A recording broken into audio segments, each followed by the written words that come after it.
Jadi artinya bahwa sekarang sesama rekan silahkan saling memberitahu apabila terjadi penyimpangan-penyimpangan. Jadi artinya apa? Direktorat Jenderal Pajak berusaha untuk supaya bagaimana sistem pengendalian internal ini bisa lebih baik ke depan. Itu kapan dilakukan, Pak? Mulai Januari 2012 ini. Januari 2012. Ya, sudah jadi mulai baru diberlakukan. Baru dilakukan ini. awal tahun ini. Sudah ada perkembangan, sudah ada yang melaporkan?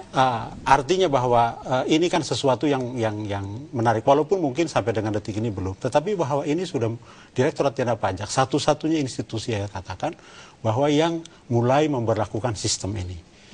Walaupun mungkin sistem itu ada kelemahannya juga kan, Pak. Ibaratnya kalau dalam sekolah kasih tahu kalau teman Anda nyontek, tapi ternyata nyontek bareng-bareng gitu, Pak. Kan? Saya kira kita kemudian tidak berpersepsi seperti itu, Mas. Saya kira sistem itu kan memang harus dibentuk dan kemudian secara perlahan tapi pasti mudah-mudahan ke depan akan lebih baik. Satu hal yang kemudian Anda harus ketahui juga bahwa values kita sudah memiliki nilai. Nilai-nilai yang harus dianut dan harus dipegang teguh oleh seluruh, tidak hanya pegawai Direktorat Jenderal Pajak, tetapi nilai-nilai Kementerian Keuangan.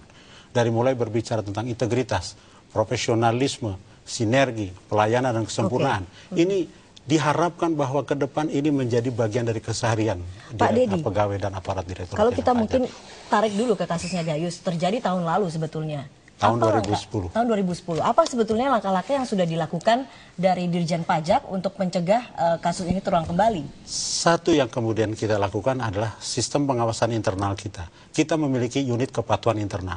Dan ini kemudian kita kembangkan ke wilayah-wilayah karena memang unit-unit kantor kita, satuan-satuan kerja kita tersebar dari Sabang sampai Merauke. Tapi dan itu akhirnya tentu tidak efektif karena tahun ini tiba-tiba ketemu ada PNS yang yang makanya kita kemudian saya mengatakan tidak harus kemudian menjudge terlebih dahulu. Kita lihat perkembangannya seperti apa. Kami ingin mengatakan bahwa proses ini sedang dan terus akan berlangsung, perbaikan-perbaikan akan terus berlangsung, dan perbaikan itu kalau kita lakukan pada hari ini, kemudian tidak besok hari kemudian hasil kita peroleh. Tentu ini adalah proses yang panjang yang harus kita lalui bersama, dan ini kami ingin mengatakan kepada seluruh masyarakat bahwa jangan sampai 1-2 oknum pegawai pajak atau siapapun juga yang melakukan pelanggaran lalu kemudian dianggap bahwa kesalahan institusi, bahwa program reformasi gagal. Saya kira tidak. Baik, tapi karena saya ingin mengatakan ke Pak Dedi, wajarkah kemudian ada seorang pegawai pajak punya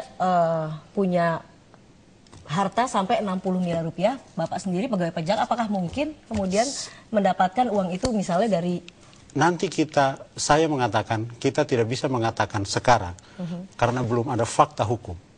Karena ini berbicara hukum, Mbak Eva, mohon maaf. Jadi nanti kita lihat fakta hukumnya seperti apa. Kita tunggu saja, kita percayakan kepada penegak-penegak hukum untuk menyelesaikan case ini dengan sebaik-baiknya. Dan kemudian kami ingin mengatakan, kalau ini kemudian yang bersangkutan, pegawai Direktorat Jenderal Pajak ada yang salah, silakan hukum. Sesuai dengan ketentuan peraturan yang berlaku. Dan sebaliknya, kalau kemudian mereka tidak terlibat atau yang mohon direhabilitir, saya kira supaya ini menjadi fair. Kan begitu. Oke, Dewi sekarang pindah ke Pemda. Kalau untuk DA? Nah, sekarang DA kan sampai dengan detik ini kan belum ditingkatkan statusnya, masih seperti. Nah, kami terus akan ikuti.